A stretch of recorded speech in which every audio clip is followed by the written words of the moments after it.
My name is Shannon French, and I'm the director of the Inamori International Center for Ethics and Excellence, which, by the way, is right down the hall in this building. So if you haven't seen it yet, you should take a moment at some point during the day to go over and see it. And on the wall outside the Inamori Center, you'll see the images of people who have won our international award, our Inamori Ethics Prize for Global Ethical Leaders. And it's an incredible group of people who have won that prize since 2008. I would also like to do a shout out, and let me know if I get this right, but we have some folks here from Brecksville, Broadview Heights. Yes? Woo! Okay, outstanding. Thank you for being here. And thank you all again for coming. So to start us off, what is ELSI? ELSI is a term that was really originated about the 1990s, but it's actually a concept that goes much, much further back. It stands for ethical, legal, societal implications. Sometimes the letters are used for other things, so societal is sometimes social, and implications is sometimes impact or other words like that, but you get the idea. But when I say it goes further back, I sometimes tell people that the first person you should think of when you think of ELSI is actually Mary Shelley. Wait a minute. Now, if anyone in the audience doesn't know who Mary Shelley is, she was the author of the book Frankenstein. And this was a early horror classic, but it was also an very intriguing critique of the notion that scientists and others who are creators and inventors can very easily, more easily than you might think, get lost in the excitement of what they're building or what they're doing and not necessarily see some of the longer term or further down the line implications or concerns. But I don't want you to think that ELSI is all about warnings. It is also about unlocking potential. So just as we say that society needs to recognize that some things that we build and create and push out into the world quickly might have negative consequences that we want to avoid, we also want people to be thinking about what untapped potential is there that we could use some of our inventions to genuinely solve problems that we all know exist and that have plagued humanity for many eons. So it's a bit of both. We want to make sure that as you go forward and learn about ELSI today, you have both of those views in mind. One that's about restraint and the other that's about reaching for those possibilities and potential. So to give a couple examples, I have had the opportunity in my career to work, I'm an ethicist by a philosopher by training, and I've had the opportunity to work with a lot of different projects in the technological field. And I've met some just absolutely amazing and talented people who are inventing wondrous things. But what I've found is that if you are not afraid of admitting what you don't know, you can be part of those conversations, well, no matter what your background is, no matter what your field is. The very first course that I ever taught when I was a very young person, I was 21 the first time I taught, eons ago, was a class in ethical issues in chemical research. And I had literally only had chemistry in high school when I went to teach that class. So when I went there, I made it clear that I wasn't there to help them with their chemistry. And in fact, if I could help them with their chemistry, they obviously weren't doing anything very cutting edge. So what I was there for was to maybe potentially ask some cool questions that they wouldn't come up with on their own, not because they couldn't, but again, because of that focus that you come to when you're working in a particular field. And it turned out to be a wonderfully collaborative experience because not only did I learn quite a bit more about chemistry, but I was able to ask them questions, again, some to the worries and some to the potentials that led them to changes in their research. And that was just the beginning, because as I've gone forward, I've been able to do this across many different fields and meet others who do this exact same work, this ELSI work that I do. And that field of ELSI research is itself interdisciplinary.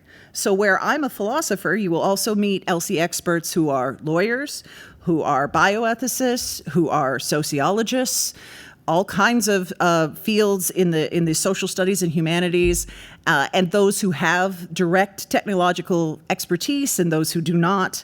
But what we all have in common is this desire to see tech in a positive light, to be what it can be, while also hopefully getting in the way of problems.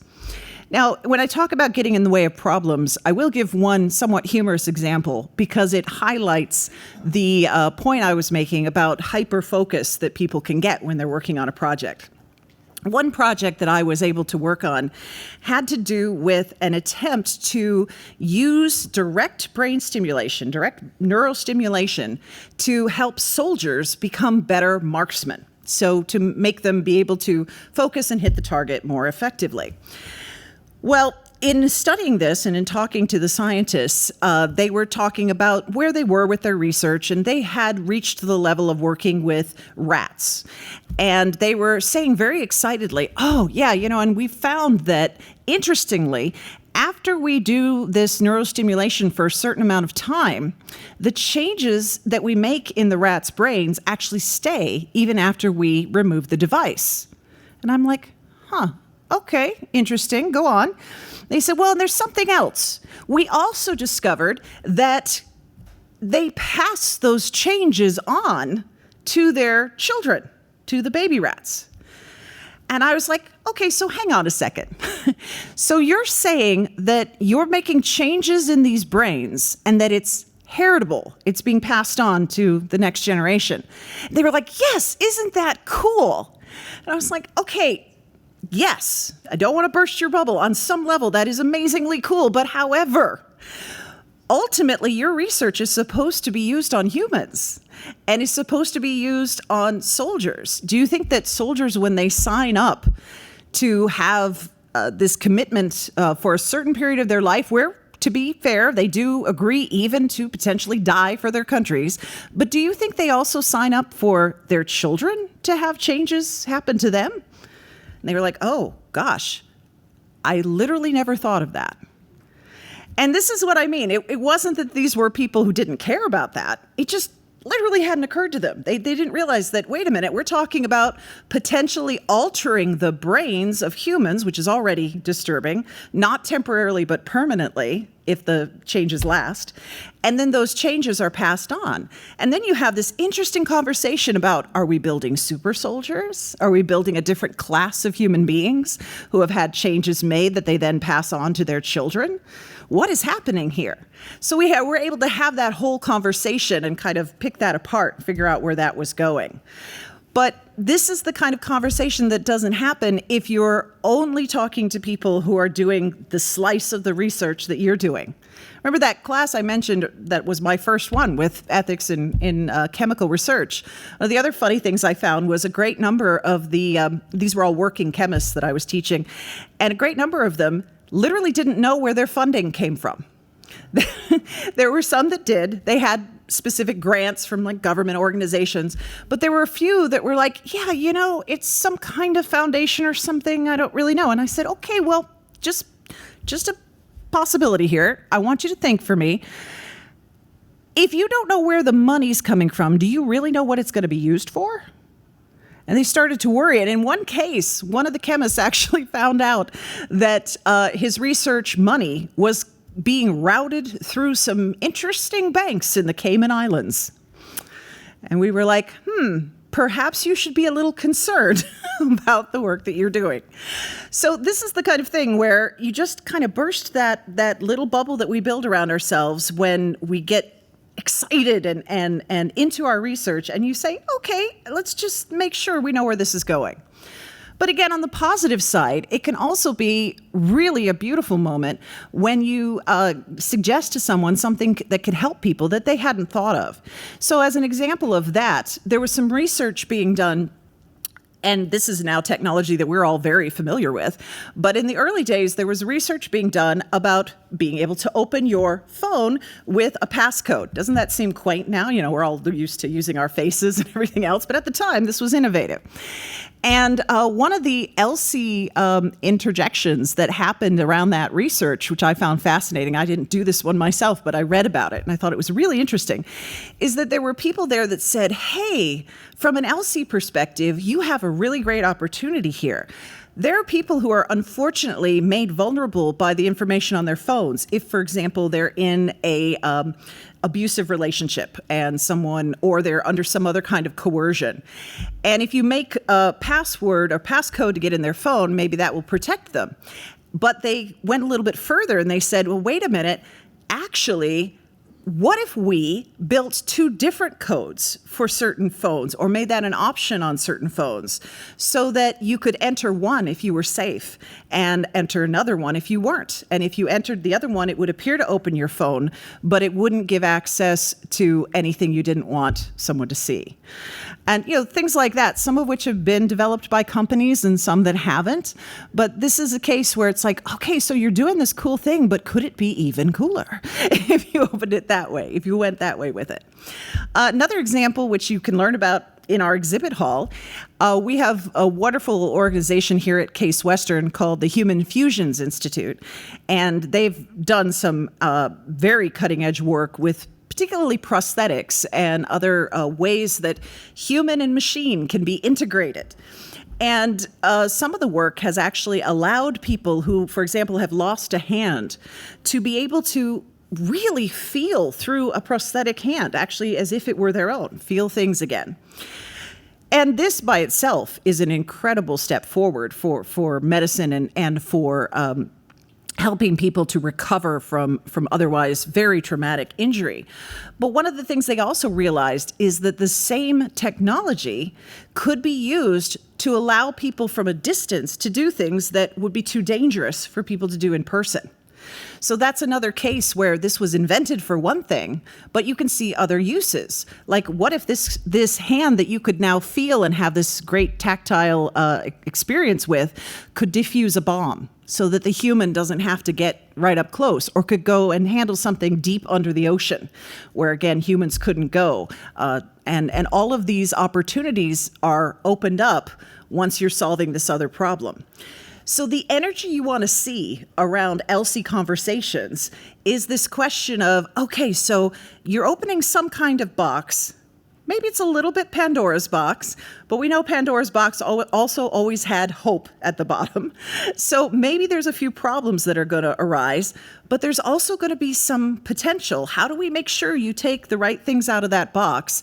And what little tweaks can you make around the edges to ensure that what you're building does more good? Does something good. We like to use the language at the Inamori Center of improving the condition of humankind, that's ought to be the goal for everything that you do. And every field has those kinds of dimensions to it. Now, this was meant to be an interactive experience, so I'm going to pause here, and I would like to answer questions about what ELSI is. And nothing is off the table. Don't worry. I can take it. So if you have questions, or if you're positive or negative towards what you're hearing here, don't be shy. Just go ahead and raise your hand. And I will wait you out. Peter, go right ahead. That was lovely, Shannon. I appreciate the personal touch. And to start with Frankenstein. Another origin of ELSI was with our friend Eric Youngst at the National Human Genome Research Institute. Mm-hmm. When James Watson founded that institute, he decided to allocate initially 5%, I think, of monies to bioethicists. Mm-hmm. As a result, bioethicists spent a lot of time looking for that money and studying genetics. On the other hand, ask me how many bioethicists based in medical school study what is the focus of this month. This is April Climate and Health Month in Cuyahoga County. Yeah. And you will see that there are very few. So your point about money in Cayman Islands, Yeah. through NIH, also tends to have people focus their ethical lens, perhaps in ways that are distorted. Yes. Do you think there's a downside to, well, I mean, I guess, is there a question here? Do you agree with me? So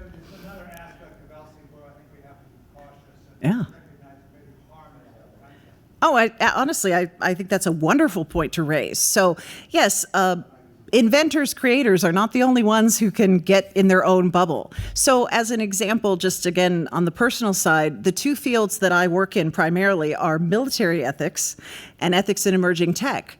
So, you will not be surprised to learn that in my mind, those things often intersect. So, I mean, it's a terrible joke, but a dark joke, if you will. But the idea that humans can turn anything into a weapon, but it is also often true. So, I have a certain lens where when I'm learning about something, I have to try to get a little bit out of that because I will tend to be like, that can be turned into something negative. I'm going to circle back to climate change, but just real quick on this point, and a specific example. At one point, they didn't end up developing this, but at one point, Meta, formerly Facebook, was thinking of putting out something along the lines of, I think this was just in the concept phase, but they were thinking of putting out something that would allow you to hug someone from a distance. And it was maybe going to use a teddy bear or something at the other end, and you could like give grandma a hug from a distance. And unfortunately, my first thought was, or choke grandma. I was thinking, wait a minute, I'm not sure I'm comfortable with this idea of remote controlling something that you could then have some kind of plausible deniability. So my brain went to this very negative place, which maybe isn't always helpful. But back to the point, where the money flows does direct research. We know this is true. We're hearing about this nowadays with where money is being cut off in different places, and people are seeing in real time where that affects what actually gets done. So I think it is very important to not only ask those questions, but then what do we do to remedy this? How do we make sure that there's money flowing towards the questions that really matter? I think that the ethics of genomics is complex and does need to be examined, but so does climate change, and so do these other important effects. Interestingly, there's more examination of some of the climate effects in the space of AI. Ethics that's connected with AI research almost always at least looks at the issue of how much of an environmental impact these tools use. So, if you're doing 5 searches on ChatGPT, are you boiling a lake? We want to know how much water does it use? How much energy does it use? And are those trade-offs something we want to make? So those conversations are happening there, but because environmental impact has so many dimensions, they need to be talked about everywhere. So if you're training to be an ELSI expert or an ELSI advisor, you have to keep checking yourself too and saying, am I looking through, as you put it, only one lens, or do I need to look through different lenses and make sure? Just another curious example that caught me unawares, but I learned from it. I had a student who I was supposed to advise who was doing work that was climate focused. So that's where I was looking in this case. But partway through the research, it turned out that he and I kind of simultaneously noticed that he was not getting data back from certain neighborhoods. So he had been polling neighborhoods about certain environmental impact, and there were huge blanks in our greater Cleveland area. And it took us much longer than it would have taken, I think, someone in a different field than mine or his to say it's a language barrier. And it turned out some of the neighborhoods that he was missing out on were some recent immigrant neighborhoods that had primarily non-English speakers. And so they weren't responding because all of the outreach was done in English. So we quickly retooled and had him put things out in multiple languages. And what do you know? We started to get that data flowing in. So that was a case where I should have seen that sooner. It would have come more quickly if someone was coming again with another angle or dimension. By the way, the real lesson from that is whenever you're in a room that's planning a project or an event, look around the room and kind of ask yourself, who isn't here? Who isn't in this room? Who isn't having this conversation? Because they will bring that perspective that you don't have, and it will make everything better. So thank you, Peter, for that. Other thoughts and questions? Right here, sir. As a researcher, how are you going to be able to deal with the Trump administration and its executive orders? Just as an example from what you just gave, saying that English is the only official legal language in the United States of America, and if you're getting federal funding or even state funding or even your university is funding it, privately giving you money, you're in violation of that if you reach out to people in the language that they understand. Well, I mean, first of all, it's heartbreaking. I will start with that. It's the idea that we have so many, I used the word urgent before, but that's the right word. We have so many urgent problems to deal with. Climate change is definitely one of them, but it isn't the only one. And we really need all of us working on that. I don't think problems that big can be done with just one group of people. I think we need everyone. And if you look back in wonderful historical moments like the one that everyone cites, like getting the U.S. getting people to the moon, it took an incredibly diverse group of people to be able to make that happen. So, getting rid of that is to me quite insane. It's counter to what we need. And to answer it on a practical level, simply the answer is we're trying anyway. The point is that if federal funding is cut off, is there other funding? If you can't do it this way, can you do it that way? Those of us who are committed to finding answers to these questions are not going to stop because it's our life's work, and we're just going to keep on keeping on. But will it be slowed down by this? Of course it will. I mean, there's just a limit to what you can do if funding is cut off. But just as I was saying that you should care about where your funding comes from, to some degree you shouldn't be so dependent on one source of funding that it can be manipulated. So I think that's another lesson everyone is learning, is that we need multiple sources for things so that we can keep going on what matters. And maybe that will shake out. We will see, but it's scary. Yeah, Tony. I love the fearful and the hopeful side. Yes. So I'm curious, is there any applications of AI that you're excited about? Well, some of the most, for me, exciting applications of artificial intelligence, they run in two very different directions, but they both, to me, are exciting. One is in the accessibility side of things. So being able to very quickly transcribe, and yes, I know it's not perfect, but being able to transcribe things more or less in real time has been an incredible leap forward for people who are, for example, hearing impaired or visually impaired. That has made a difference. And there's a lot in that category of creating tools for people who could not even express themselves at all because of physical limitations, and now AI is making that possible. So that's a whole area that I think is exciting. The other area that I think is fascinating is what AI is best at is crunching data faster and at a higher level than humans can do.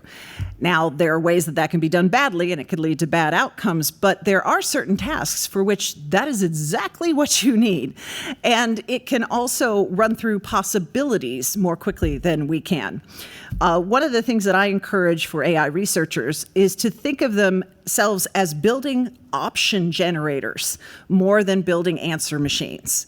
So rather than trying to just spit out something that people might accept as truth from high above, that's something we call automation bias, when people hear that something came from the computer system and they think, well, then it must be true. Rather than thinking that way, we have systems that say, here's some possibilities that we have been able to generate because we can crunch data so quickly. But you, the human, you figure out which of those to go with. So for me, the best opportunities in that space are human-machine partnerships, where the systems are augmenting us, not replacing us. So that's where I go with that. Great question, too. Any other questions about ELSI? Yes? Are you guys doing anything with agentic AI? Well, the work that's happening, you may hear some about it in one of our other sessions, but the work that's happening particularly in, I would say, 3 areas, our XLab, our AI playground work through UTech and others. There's a lot that's happening on this campus that is trying to push the envelope. We have done some work from the Inamori Center with quantum computing and trying to figure out what's happening there. But I think for me, some of the same questions arise until I get a better sense of the differences in these kinds of systems. So I'm not the expert there for that, but I think that we need to keep up with the next level and not be left behind. We know regulations are always trailing, but we can't let ELSI be trailing as well. So just yesterday,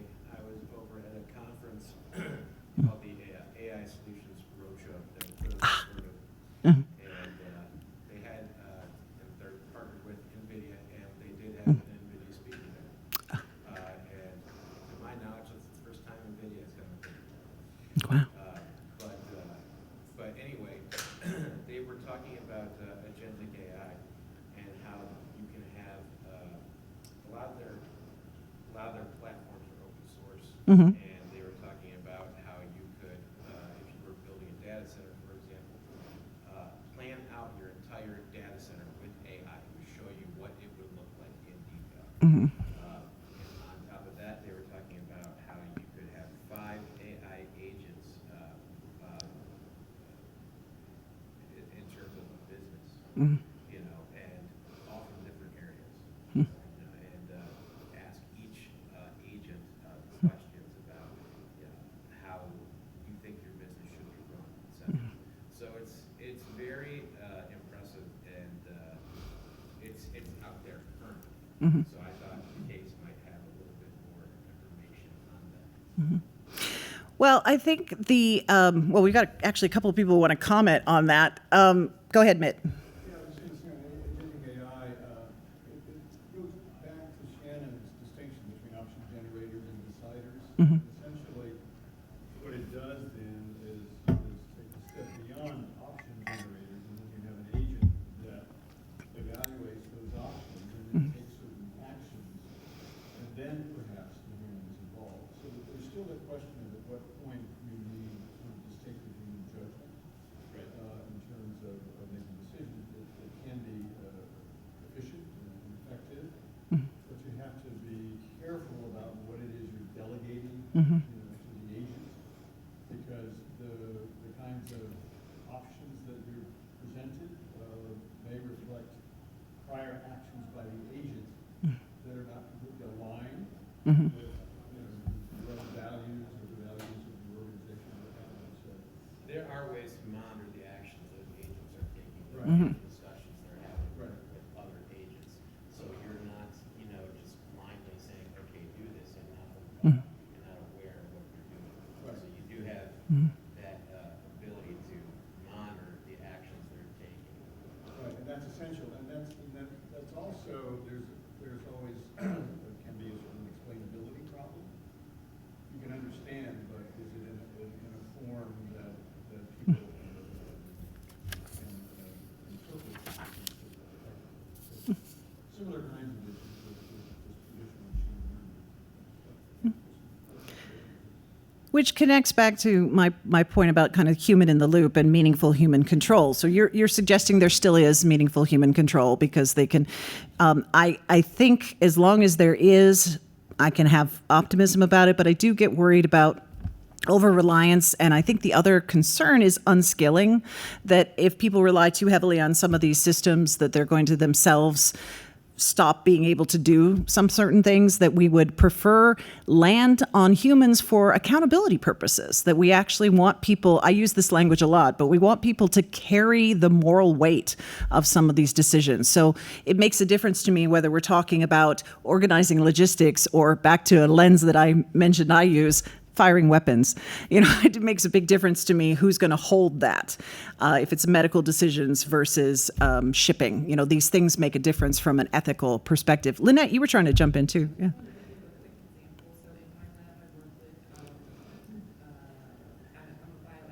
Here at Case, yeah.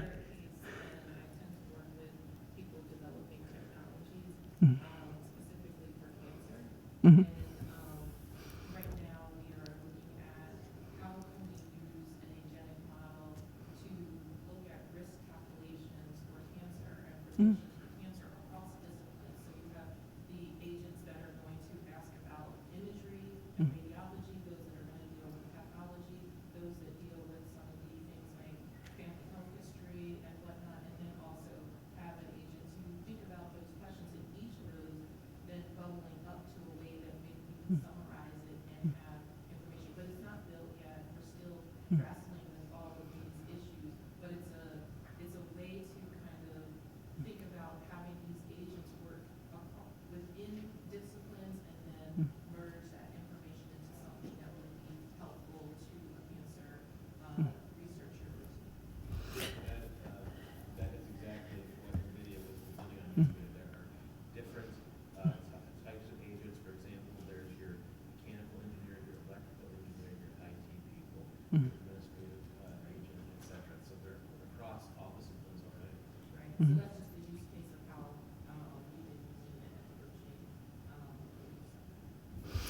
And so, again, to the degree that it brings different disciplines and perspectives, I'm very positive towards it. But where I get worried is both the human control issue and back to I do think there's value in lived experience, which these things can't fully capture, and some of those more unexpected elements that would come from having someone that they wouldn't think to make an agent of, so having amongst the list of disciplines something completely other, a historian, something like that, so that you get different angles as well. So I think it's a way that we could work together towards some of the goals I was mentioning, but I still am always going to push back if I see it as fully replacing that human element, because I think the lived emotions of certain experiences play into our decision making in a vital way that I don't want to lose.